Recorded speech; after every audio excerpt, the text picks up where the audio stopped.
Okay, well, hi everyone. It's 11:32 on my computer here, so I'll be starting the presentation. I'm going to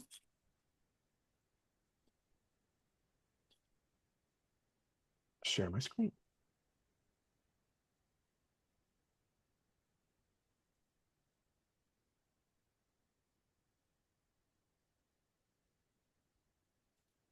So hello, everyone. For those of you who don't know me, my name is Charles Thibodeau, and I'm the Nature-Based Approaches Program Coordinator here at the New Brunswick Environmental Network.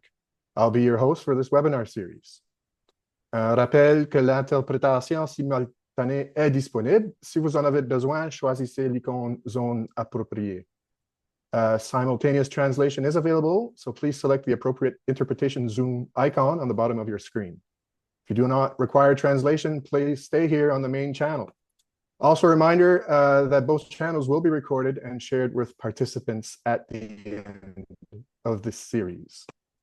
I'd like to start by acknowledging that I find myself today on the unceded lands of the Mi'kmaq people, but that most of the people here who are participating virtually on this call, for the most part, also find themselves on the unceded lands of the Mi'kmaq, Wolastoqey, Passamaquoddy peoples, and many others.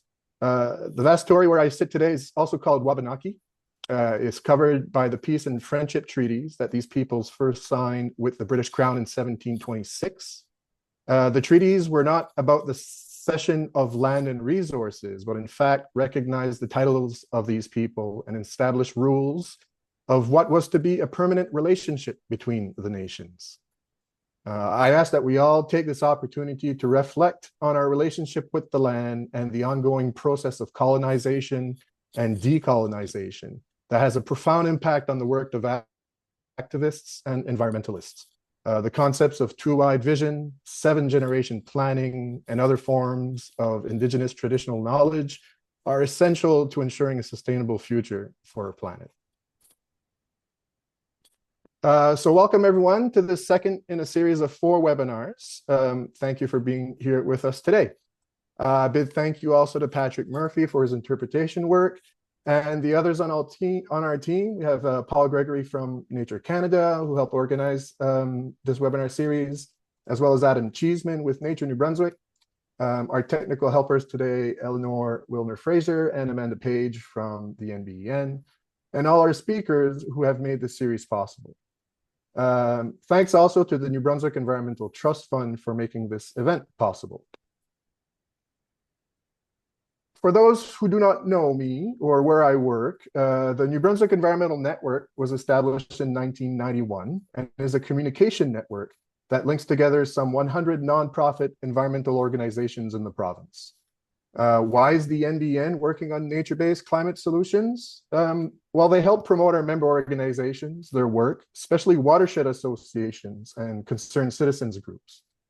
Also, for nature-based solutions to be effective, communications and cooperation with many different groups, i.e. public, private, government, must be at the core of the solution.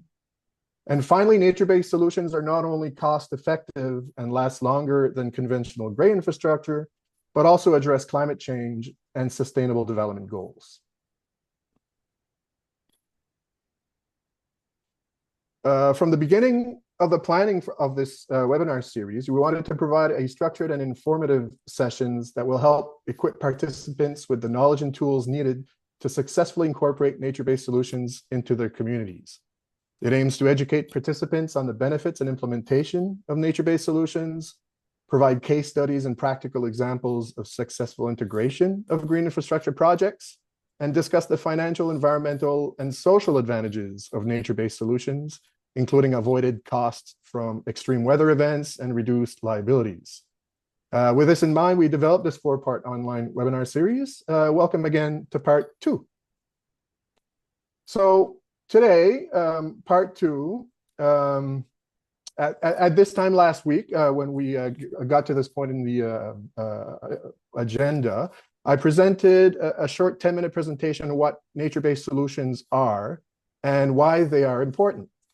Our 2 speakers last week then gave us examples of stormwater to retention ponds, greening our streets, and even greening municipal legislature and bylaws and how to incorporate that in the real foundational work of what a municipality does and kind of guide its infrastructure project work in the future. So today, before we jump to our first speakers, I'll take a little time to give you some other examples of nature-based solutions so we can see where else they can be implemented. This will not be an exhaustive list, but hopefully it'll give you a better idea of what is out there.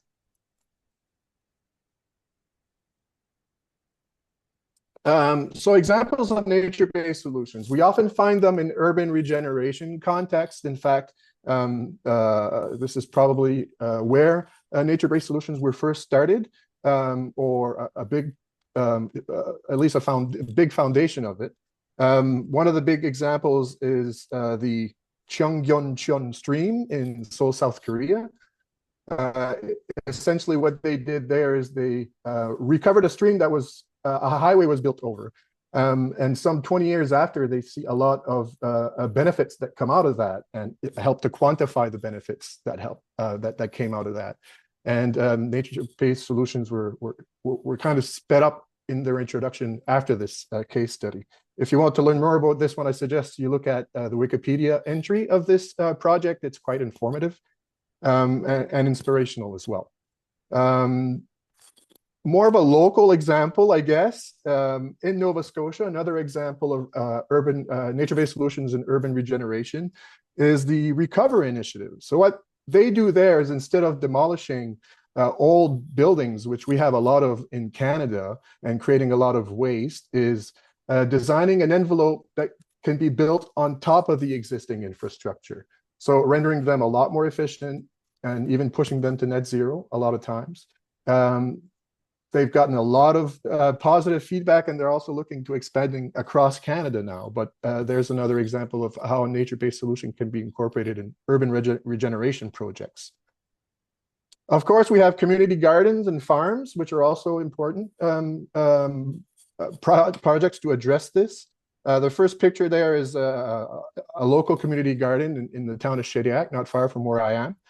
The one in the middle is, I believe, in Boston. These are rooftop garden. And then the last one is the rooftop garden of an IGA in Montreal. So we have to look at, where can we incorporate food production in these gardens and kind of increase that and look for opportunities to do so as well.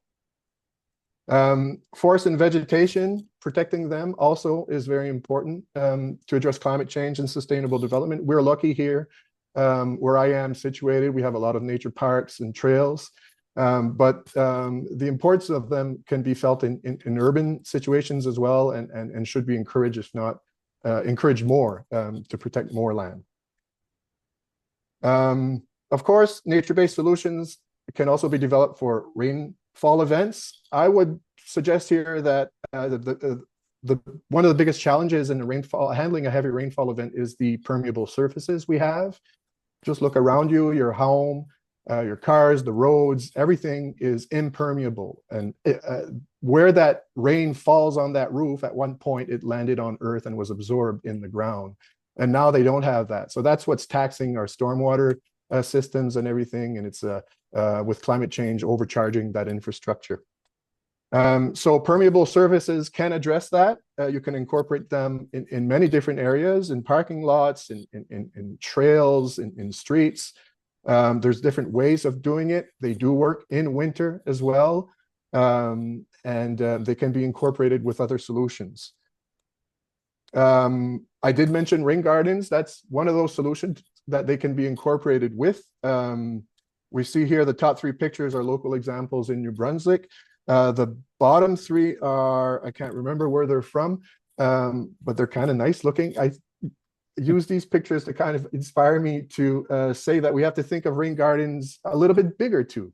It's nice to have them on your property, but if you're building a huge infrastructure project, again, with a lot of impermeable surfaces, maybe the land developers, towns, or whatnot should look at what's happening with all that water.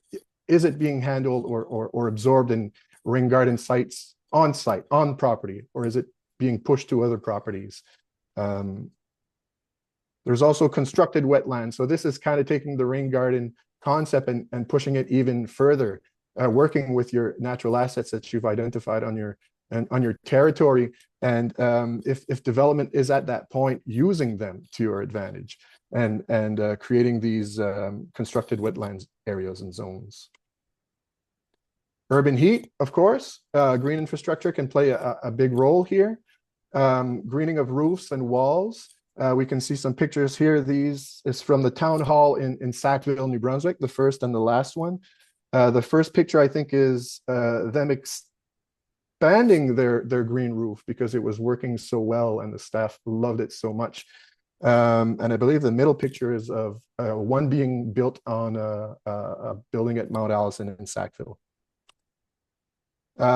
Tree equity is also something that's being looked at a lot more. This is Vancouver. This is when you set a target after you've kind of done a tree inventory of your territory, and looking where the trees are more numerous and less numerous, you can kind of take more information about the state of the property. Obviously, there's going to be less trees in industrial areas, but there's also less trees where immigrants live. Just so happens, and there's not. I guess I'm getting to the tree equity score, and this is what another tool that they're using to spread nature-based solutions in urban sectors. Excuse me. Of course, coastal flooding and erosion. This is something we're a little bit more used to on our here in the Maritimes in New Brunswick. We have a living shoreline projects. Serge is going to be talking about that a little bit more. We also have hard infrastructure that can be introduced. Interesting. This picture here is in Prince Edward Island, and this is before and after Hurricane Fiona. So you can see what these types of infrastructure can do. It can save lighthouses, but it can also help rebuild beaches and sand dunes in front of it, extending the protection, I guess, and addressing climate change. This could be used to introduce natural plantings and stuff there, even reinforcing what we see here even more. There's different ways to address shoreline issues, I guess, depending on the severity of the wave energy. As I mentioned, hybrid solutions can be developed along those. So that's the information I wanted to convey to you today. Just a few more examples of what nature-based solutions can look like. What I did not address here are the numerous benefits that collaborating with nature can bring us. The benefits I introduced in the first presentation last week, such as climate change mitigation, storm hazard reduction, erosion mitigation, carbon storage, water quality improvement, recreational value, food production, public health, social cohesion, increasing biodiversity. There's a lot of them, but we all know that. We all know the benefits of respecting and working with nature rather than working against nature, which is probably one of the reasons we all find ourselves here today. So this brings me to our first presenter, Serge Larochelle, who will talk a little bit more about his project and demonstrate how one community successfully integrated nature-based solutions. Serge is passionate about the environment. Originally from Manitoba, he now lives in New Brunswick. He completed a master's degree in natural resource management at the University of Manitoba and a bachelor's degree in business administration at the University of Ottawa. Serge worked for several years with the Groupe de Développement Durable du Pays de Cocagne in the fields of ecological planning and environmental education. He recently joined the Communauté Rurale de Beausoleil, New Brunswick, as their environmental and sustainable development manager. Serge, over to you. Thank you. Merci, Charles. Thank you very much. Very much a pleasure to be here today. Thanks for that intro. It's setting the stage for looking at what nature-based solutions can offer and what they look like. I'm going to delve a little bit more into Living Shorelines project, which is a coastal restoration project or approach. And it's as Cocagne, Grandin, Notre-Dame all form Beausoleil rural community. Much of the community is a coastal and on a coastal setting. So climate change is leading to land erosion and leading to flooding as well. So these are issues that take different forms and different shapes, and impacts differ from one community to the next. And a living shorelines approach is one way of looking at exactly those two things. So how can we protect from erosion, and how can we better deal with the storm surges coming into areas? So there's this type of project has been happening for several years now. And originally, the Pays de Cocagne Civil Development Group invited folks from the Helping Nature Heal organization in Nova Scotia to set the stage for projects, for pilot projects and demonstration projects. So one such project was put in place at the Cocagne Community Park. And it's a site that's fairly visible. The marina, walking trails, there's an arena as well. So it's largely used mostly in the summer by the local residents. And the managers of the site were concerned about erosion, sedimentation running off of the parking lots, and also of flooding. Serious impacts over the last 5 years. 3 major storms have come in and have damaged some of the installations. So the interest there was looking at a site that a living shorelines approach would have a big impact. So thanks for going to the next slide. And the one approach we looked was at the shore up situation. So the Helping Nature Heal provides information and manages, basically sets forth an inventory of the site, what types of techniques can be used, and then a community work bee basically was organized. So for this specific site, over 2 days, over 40 people participated and really transformed the site. So to have that so many people working from different organizations, citizens from the community, it's created energy, enthusiasm, and really shows how with consistent work we can transform a place in very little time. I'll give a couple of examples of specific sites at the community park there. So the next slide, we'll see the transformation of what was a swale to a rain garden. So we see what the state was in. So it was recently installed community park there, and this was one of the swales that ran basically from the parking lot into the wharf there. And so a rain garden, or even type of bioswale, was put into place there, especially at looking at sedimentation control. So it's over a 24-hour period. The heavy rains since we've had since we've put in the infrastructure has really helped to absorb. So slow down the water before reaching the bay, absorb that water. And we've seen now that there was this fairly strong sedimentation project or problem in that area. And rainwater can be one of the major sources of erosion. Up to 60% of the forces can come from overland rainwater. So we now see that the sedimentation has been reduced significantly. On the same site at the community park, the next site is a hybrid rock wall system. So a rock wall was put into place. Erosion had already begun. We see it there on the left-hand side. And instead of adding more rock, the one approach was to use the living shorelines technique and to naturalize the space. So that's why I kind of see it as a hybrid system. So working with the rock that's already there, including things like filling burlap bags with soil, adding native plants, and putting those into the crevices of the rocks, gives that extra bit of soil while the roots take their time, and gives the roots the time to reach into the soil, which is already there in behind the rocks. And adding woody residue, things like branches, brushwood, wood chips, all help to build up that soil over time. And finally, a buffer zone with native shrubs and grasses were used.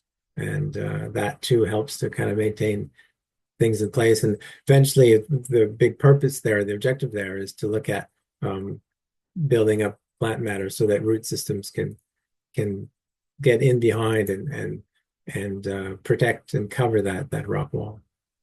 There's a separate site at the marina, which is next to the community park, and we organized a short event there with the community, and there was issues there with erosion along what's a leach field, and so there too, the site was identified as being important to provide some protection in terms of erosion and overland flooding. So the next slide just is, we'll see the participants of that 2-day workshop. So learning the different techniques, understanding what happens in terms of setting of an inventory, and then actually getting to their hands dirty and getting to learn and put together those techniques. So next slide shows a major component there, the natural infrastructure that was put in, which is a wattle fence, and that's posts driven into the ground, and the branches from alder, willow, even birch are kind of woven in and around, and it protects. The first thing it does is provide for that buffer. So from as much from the storm surges as from overland flooding. And so over 300 feet of wattling fence was put into place, and plants were planted in behind, a lot of shoreline grasses and native perennials. And another benefit, of course, the main objective was to control erosion, or help protect against erosion. What we see here that habitat restoration is also a part of one of the outcomes, one of the benefits of this type of approach. So seeing more local shorebirds, fauna and flora, some of which was added specifically, others where they've come about naturally just by providing them the proper habitat and the proper protection. So the next slide shows the wattle fence and how the plants have come and thrive in and around the area. So there's a monitoring program that's put into place. Helping Nature Heal has devised a type of protocol, and it's looking at measurements of deposits, soil deposits. It's looking at quantities of plants in a certain area, and it's helping now, after 3 years of data, to get a sense of how much protection is being offered, and how can we start getting a sense of the importance in terms of biodiversity. And at the long term, this naturalized site is really helping to reduce erosion around that leach field. So there will be some important cost-saving benefits because of that approach. We see too, sort of one of the big question in terms of erosion on the next slide, is if the wattle fence was not there, would erosion be accelerated? Would it be slowed down? We see by the image here is, again, the benefits and the objectives on the right-hand side of that wattle fence, holding back the soil, providing space for plantation of new plants, etc. So in terms of changing gears a little bit, in terms of what does it mean for municipalities? So the municipalities come on board in supporting these projects. And one major way is by promoting and helping to put together the shore-up events or the community events. It's a great way to get the project in, but also a great way to build local capacity. So we've got representatives from watershed groups and environmental organizations in the area and beyond who've come out to help to get a sense of what it might mean for their own areas. And we've got local citizens who've come out, given a hand, folks who are already interested in looking at alternatives, who perhaps have rock wall armoring or have seen their neighbors put some in and are looking for alternatives. So these types of workshops, in some cases, are sufficient for individuals to start taking on and incorporating elements of a living shoreline project. In other cases, it's created conversations between local landscape professionals, for instance, and these property owners. So getting a sense of is there support is their capacity to undertake living shorelines projects in the area. So seeing an increase in that request. And finally, working with NGOs, working with community groups, with watershed associations is really key, partly because of this learning opportunity and mostly because of the networks that were created and maintained by these organizations. So they've built a certain level of trust with the population, with the residents, and it's providing a great opportunity of getting the word out of undertaking pilot projects and also getting the results and the lessons learned in as well. So it's got those benefits. And maybe just some take-home messages or takeaway messages in terms of others municipalities who are interested in looking at shoreline or living shoreline projects for their own areas. Definitely searching out that initial work, the initial consultation or advice from organizations like Helping Nature Heal. There are several different approaches, and living shorelines will have more or less of an impact or efficiency depending on what type of technique is used, given the type of site. So how much energy comes from tidal or comes from tidal ocean or even storm surges, and is there already buffering happening in an area? Can we enhance that level of buffering? Plus, at the same time, building up the natural habitats. And still, for sure, what we would like to see is maintained capacity at all levels of government in terms of approaches and how to put into place living shorelines and nature-based solutions. And at the end of the day, if we start seeing the public and municipalities starting to undertake these nature-based projects, it's by working along the coast, by beginning to understand the dynamics of it, that we'll find successful approaches and be able to tweak those and adapt those as the changes continue to occur.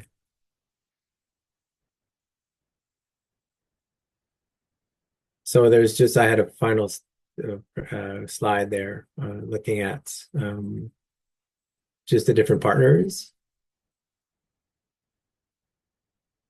and how, again, that importance of working together. So thanks for this opportunity. If there's time for some questions at the end of the presentation, I'd be happy to answer them.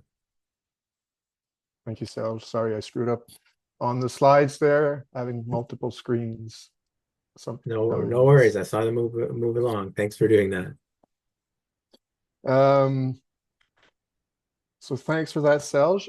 If we do have time at the end of our next presentation, we'll be asking or taking questions from the folks. Right now, I'd like to introduce our next speakers. So Selj showed us how one municipality can incorporate a nature-based solution. I guess our next speakers will talk about how multiple municipalities can join together and create a nature-based solution. So we have two speakers for our next presentation. We have Zach Burrows, who joined the Stewardship Association of Municipalities in 2021 as a conservation biologist. He's served as the executive director of the organization since 2022. After receiving an honors Bachelor's of Arts degree with a specialization in history from the University of Ottawa, Zach started in the environmental industry as a Red Seal certified landscape horticulturist, and later acquired a fish and wildlife technician diploma from the College of the North Atlantic. From the rugged coastline to the Avalon Peninsula, the rocky tablelands of Newfoundland's west coast to the sandy shores of Nova Scotia, Zach has practiced conservation across Newfoundland and throughout Atlantic Canada for a myriad of species and their habitats. We also have Jonathan Sharp. He's a habitat ecologist with the Provincial Wildlife Division of the Department of Fisheries, Forestry, and Agriculture of Newfoundland and Labrador. Since 2007, he has also been the provincial program coordinator for the Eastern Habitat Joint Venture in Newfoundland and Labrador, whose flagship program is working with municipal councils on the conservation of wildlife habitat found within municipal planning boundaries. The province partners closely, work closely with the Stewardship Association of Municipalities Incorporated on the facilitation and implementation of this program. So I think Zach is gonna lead things off. So over to you. Thanks for joining us today. Awesome. Thanks so much, everyone. And I'm sharing my screen. Can everyone see it? Thumbs up. Excellent. Thank you. Love the thumbs up. And everyone can hear me, I assume, because we all gave thumbs up. So yes, I'm here today with myself as Zach Burrows. I'm the Executive Director of Stewardship Association, and with me is Jonathan Sharp, the Provincial Wildlife Biologist. So we're going to explain, I guess, the program itself. John's going to explain its inception, why it exists, why the municipal stewardship program exists and how it's implemented in Newfoundland and Labrador, and then why the Stewardship Association exists and how we support that program as a program. John, if you wanted to start it off. Sure. Hi, folks. I appreciate very much the opportunity to chat with you today. I'm going to tell you a little bit about, I guess, our approach. Keeping in mind that there's many approaches to this, and I'll just tell you a little bit about our history and how we ended up where we are. And so, Zach, are you moving the slides? Or yeah, okay.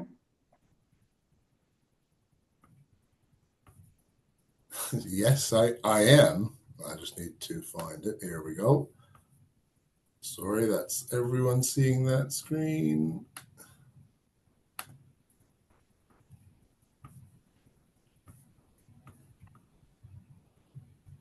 Like Charles, I am also not as tech savvy, so that's fine.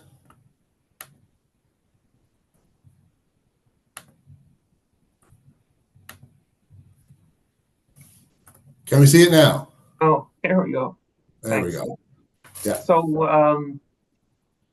I remember going to the National Stewardship Conference in Calgary a number of years ago, and people said that the government is involved in habitat conservation and stewardship.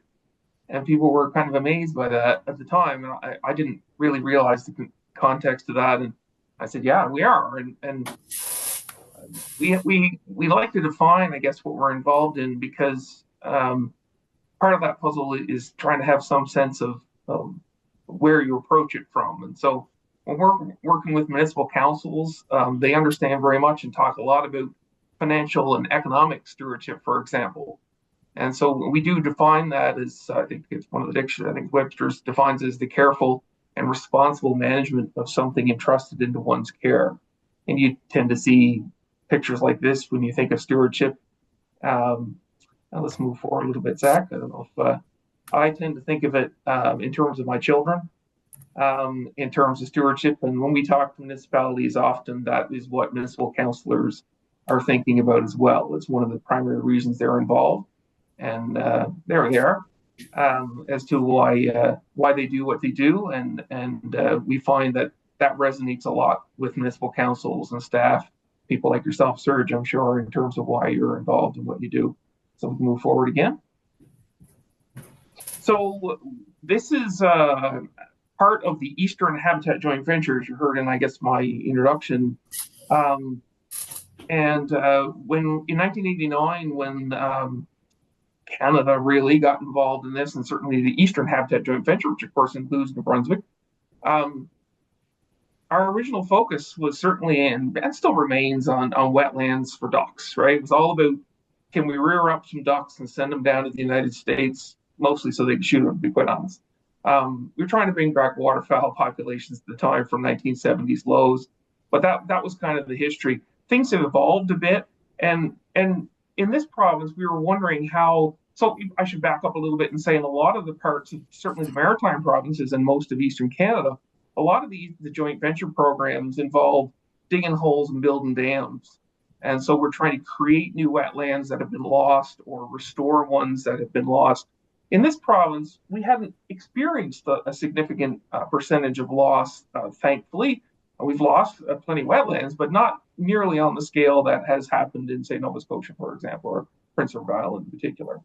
So we also recognize our realities is that we have some 70% of our land is crown land. So when we were looking at, in terms of getting involved in this, there's a recognition that, and some people estimate that as higher, depending how you want to look at it, corporate ownership and things like that. But the opportunity was there for the province as the landowner, if you will, to have a significant role in habitat conservation and stewardship. And so that was kind of the approach we took at it. Again, our historical wetland loss was not as great as perhaps other provinces experienced. Southern Ontario, you hear estimates in the 90-odd% of loss of regional wetlands, for example. Obviously, much like the rest of Atlantic Canada, our residents live primarily within municipalities. We don't have counties in this province. That's where most of the development pressure was and still generally is, despite mega projects across the province. That's certainly where wetland loss occurs in small, sometimes unnoticed, ongoing habitat. So that was kind of where we started.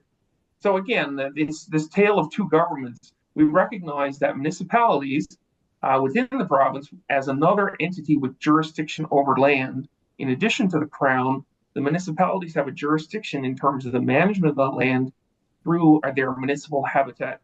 Well, they don't often call them municipal habitat plans. They're municipal plans. And very few of them in this province, for example. Serge, it's really neat to see your job title. I've never met anyone like you in this province. We're lucky if we have a part-time clerk in many of our municipalities. And so in most cases, they've never thought about the fact as a municipal council that they could contribute to natural asset management, to nature-based climate solutions, none of which, of course, was thought of when we first started doing this. But it turns out we're doing some of that as time has gone on. So that recognition that there was jurisdiction by both the Crown and the municipality over this Crown land, and those are the two primary entities, led us down the road where we are. That is possible in other provinces of Canada. It would be done differently, but it is absolutely possible. It certainly is in New Brunswick. So I would go forward from that, if you could, Zach. So the concept was that we created a municipal habitat stewardship program that still exists today. I'm fortunate to be involved in the legacy of that. I didn't create the program, but I'm really pleased to be part of continuing to implement it. So the idea, again, we would work with the municipality, we would identify special spots. So in a lot of cases, municipalities manage land within what are known as municipal planning boundaries. And those planning boundaries, in a lot of cases, were drafted on the basis of their watershed. So, recognizing where water flows, and in a lot of cases, they manage a significant percentage of the land. In other words, a watershed can be a very large area in many cases, particularly in this province.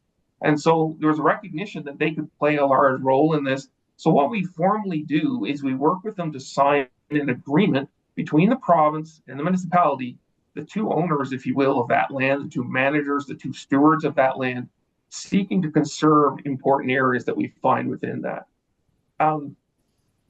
That has taken many forms over the years. As I told you, our history is in ducks and wetlands, and so we started looking at the wet areas, and we still do. But over the years, certainly, our municipalities are along the coast. We've started looking at coastlines. We started looking at species of risk habitat, riparian habitat, for example, in terms of Atlantic salmon, for example, and rivers and ponds, where at-risk species, for example, are found. So it's evolved quite a bit in terms of what you might consider, quote unquote, important wildlife habitat. Importantly, this last bullet we shouldn't skip over, and Zach's going to say more about that, but we seek to engage that community. So we sign an agreement. We draw a circle on the land and say, this spot is important to us both. We agree to conserve it. We are then, that's not the end of the day. We don't all go home at that point. We then are seeking to engage that community in things like certainly education and awareness, restoration and enhancement projects, many like the projects Serge described, that are exciting to see, some of which are different and more advanced than where we are. But we've been, over the years, there's been many different things that have occurred as a result of a community saying, we are a conservation community. We are involved in stewardship. We support this. And the result has been involvement of councillors, staff, and residents involved in projects like that. So that's been one of the most exciting things involved in this, is what comes outside of the actual formal agreement that conserves a certain number of acres of habitat or natural assets, if you will, or carbon sinks in many cases, the wetlands as they use the new language, right? That's been one of probably the most exciting part. And we often say it's probably the most powerful part of what we call stewardship agreements. So I think I got one more there, Zach.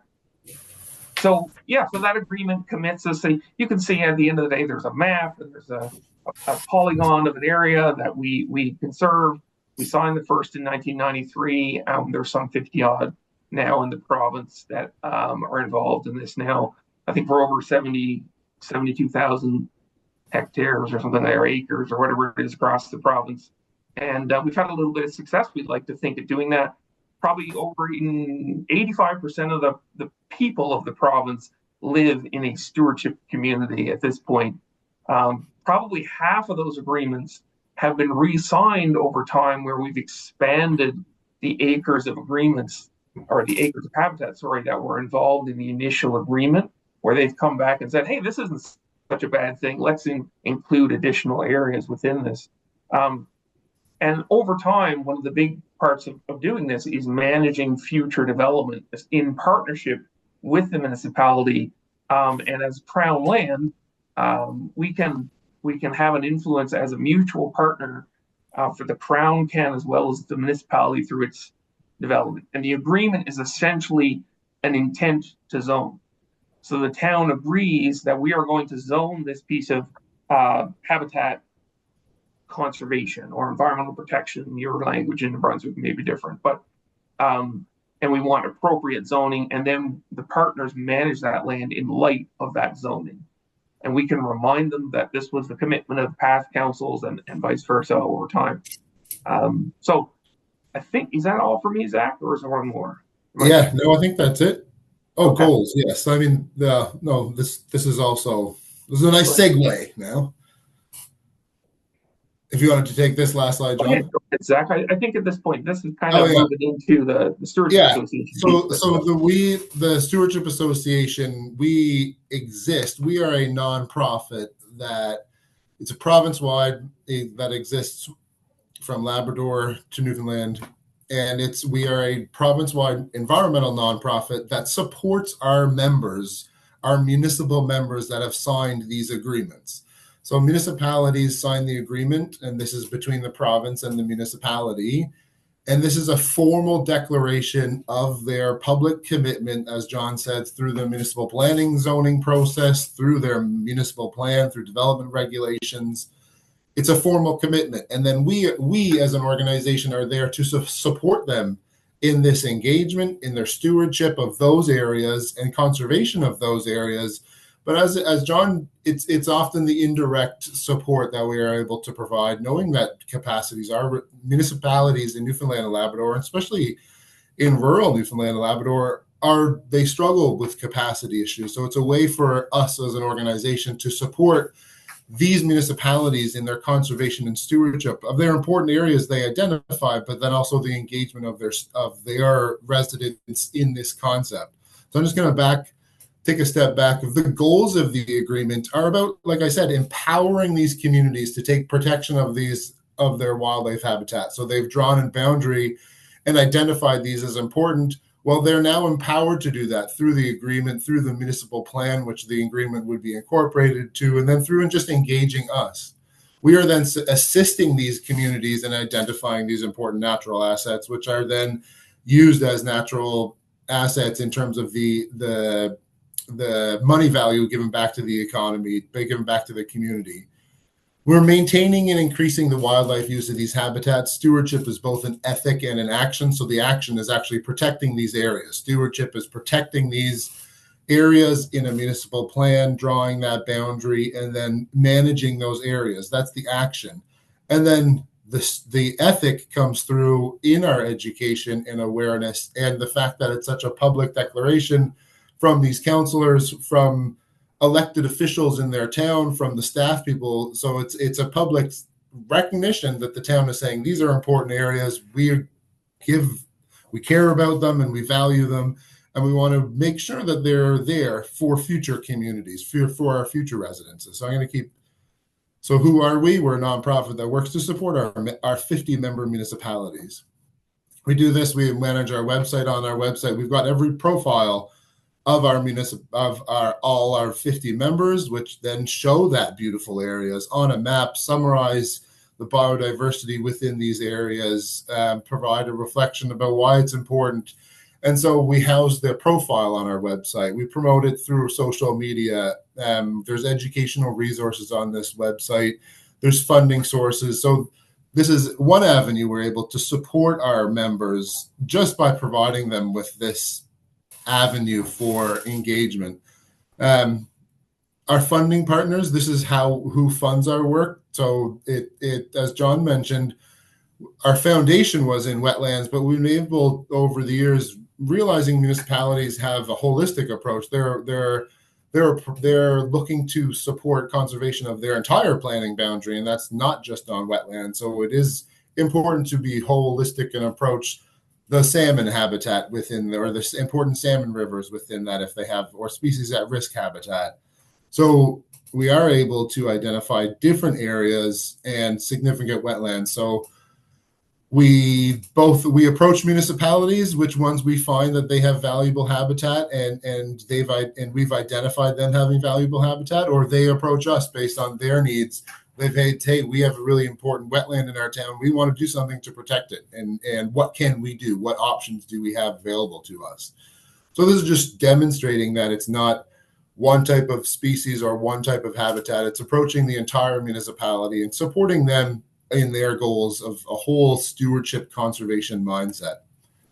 So what are our primary roles? We're kind of just continuing to alluding this is bringing these two entities that have jurisdiction in the municipality together and saying, yeah, we both agree that this land is important, the province recognizing it, the municipality recognizing it, and then managing that land together.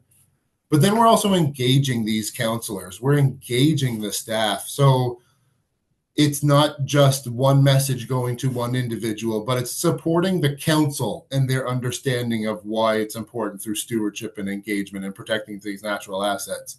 And then even further direct supporting their members of the public, doing outreach and education to the school groups there. And that people in the school, counselors have, in small Newfoundland, counselors have kids that attend those schools. So there's often direct or indirect influences from engaging those people that they find out through that engagement process. So that always has indirect or direct consequence impact in the community, regardless of outreach and education as an important aspect.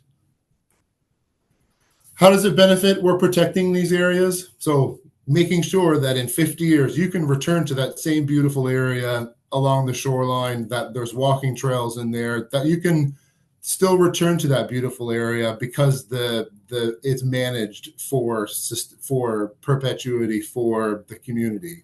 It instills a sense of community pride. We're elevating the profile of these areas, making doing interpretive walks, bringing capacity to that area and highlighting how beautiful it is. Obviously, there's the ecotourism aspect, and that's certainly something that is a bit more of a key word or a buzzword of late. And then even the natural assets. If for a municipality, it's a dollar sign in those wetlands. And yes, absolutely, we're recognizing that value of the eco asset or the natural asset. But even that within that, it's not the direct mode of what we're trying to sell here. There's also ecotourism. There's also the myriad of benefits, recreational value, the mental health benefits of going to these natural areas and just taking in that nature and seeing that. So that's the one benefit we're able to provide, but that's certainly not the sole benefit. And then increasing capacity for smaller towns, certainly in Newfoundland and Labrador. John mentioned some of our municipalities have one part-time clerk. So how are you going to manage snow clearing and taxes and garbage collection in addition to stewardship and engaging your community? So this is where we support the municipality and do that engagement for them, because it's often it's supporting and increasing the capacity for these municipalities. So we have strategies of how we do this. I see we're closing in. I've got 3 minutes left before I think. There's different strategies. It's doing outreach and education, restoring these wetlands, like what Serge has been doing in New Brunswick, organizing community cleanups, having walking trails, designing interpretive signs, so that when you're out there, you're learning about this information. You're hosting planting events, geocaching. So we're supporting the development of these in these municipalities don't have these. We're suggesting these potential ideas to bring these forward. So it's all about getting the community out, enjoying these beautiful spaces. We do outreach and education. We provide these workshop and programming to our community members who they ask for, or we're asking them if they're interested in this. But I think, as John, this is something that we like to hit home. The strength of this agreement is engaging the community and engaging the community from the public, but then also the leaders of the community, the people who are making management decisions on the land, who are the staff people zoning these areas, who are the councillors who are making decisions 50 years down the road. So it's supporting these people who are in their environmental decision making and influencing them, so it has a stronger benefit to the community. So we also do this, we do engage, we have biannual meetings where we like to bring our members together in every municipality that has signed a municipal stewardship agreement is a member of the Stewardship Association, and then they also designate a representative to speak with us, to liaise with us, and also their town. This is a really important role. It's a direct relationship we have with that staff, with that municipality. And then they attend these meetings where biannually we meet once in the spring. It's a big formal. Then we try to have all our municipalities there come. It's a sharing session. It's a learning session about how different municipalities are doing this in their local area, and then how other people are doing it. So it's a way to benefit. It's a way to learn. It's a way to share some success stories, but then also struggles that municipalities are having. And those conversations are the ones where you can share influence, where leaders can share their ideas to each other and grow that, nurture that mindset of stewardship amongst these leaders in rural Newfoundland or across Newfoundland and Labrador. So I think these meetings are really important. It's in-person meetings so that people get together, talk about their conservation efforts in their municipality, but then also benefit and learn from other people. So they're educational engagement, sharing ideas, successes, but it's supporting those municipal councils and leaders that might not necessarily have avenues of support elsewhere. And it's building that ethic, building that mindset, that stewardship, that what they're doing is important in their local area, and then extrapolating that further into the entire province. So we don't do this alone. We're a member of the Eastern Habitat Joint Venture. We're a partner in that, and there are other committed partners on that we often draw upon, that we build upon. We highlight their efforts, such as Nature Conservancy, Birds Canada, Ducks Unlimited, Environment Climate Change, Indian Bay, Intervale. These are all community partners that we work with, that work across the province, that we're often deferring to or bringing into the conversation because they're the experts in birds, or they're the experts in waterfowl. So it's wetlands. So it's bringing those experts to the conversation and making sure they're also connecting with the municipality, supporting the municipality in their efforts. I don't know if I'm sure if we have time for questions, but I'll leave that there for you, Charles, and I'm going to stop sharing my screen. Thank you, both of you. That was really informative. I do have one quick question for you. Did you say 15 communities or 50 communities? 50. So we started in 1993 with Whitburn and Gander, just those two. And in 30 years, we've grown to have now 49 municipalities, one local service district, which is a different designation. But there's 50 communities that have signed these agreements in 30 years. And that in and of itself is a demonstration. There's 280 municipalities in our province, so there's a bit of a ways to go, but we're from coast to coast and reflecting the larger municipalities and the smaller municipalities. In 30 years, they've been able to grow to from 2 to 50. That shows you the interest and the benefit it is for these smaller municipalities to capacity and all of that. Yeah, it's quite impressive. I know, like here in New Brunswick, most of the smaller municipalities happen to find themselves on the coastlines, and that's where, you know, the lack of resources are as well, and they're the front lines of climate change. So yeah, they do need your types of associations to help them address that. And Thanks again. Yeah, go ahead. Oh no, I could talk all day about this. I think there's it's a tool that works in Newfoundland and Labrador, and it's a tool that could work elsewhere. It just would be nuanced. Right. It would be different because there's different. Who's your partner? Like we really are able to benefit from a relationship with the province who's committed to this back in 1989, back in the day. So this is a legacy that we're building and continuing on that. Oh, it's wonderful. Thanks again, Zachary and John and Serge, for your very informative presentations.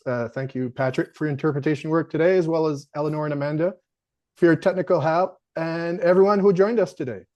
If you haven't already done so, register for next week's event, part 3 of this 4-part webinar series. Part 3 will be a panel discussion entitled Overcoming Barriers and Next Steps, which will be moderated by Michelle Mullner. She's Technical Director of the Natural Assets Initiative. And our guests will be Serge Dupuis from the Université de Moncton, which I see here today. He was one of our speakers in part 1. We also have Jenna Miller from Climate Atlantic, and also a climate adaptation specialist with the government of New Brunswick. She'll be participating in our digital workshop, part 4. And special guest, Jillian Hudgens. She's an environmental strategist with the city of Fredericton. So I hope you all can join us. Thanks again for participating today, and look for me in your inboxes for directions for our next webinar series. Thanks again, everyone. Have a great afternoon.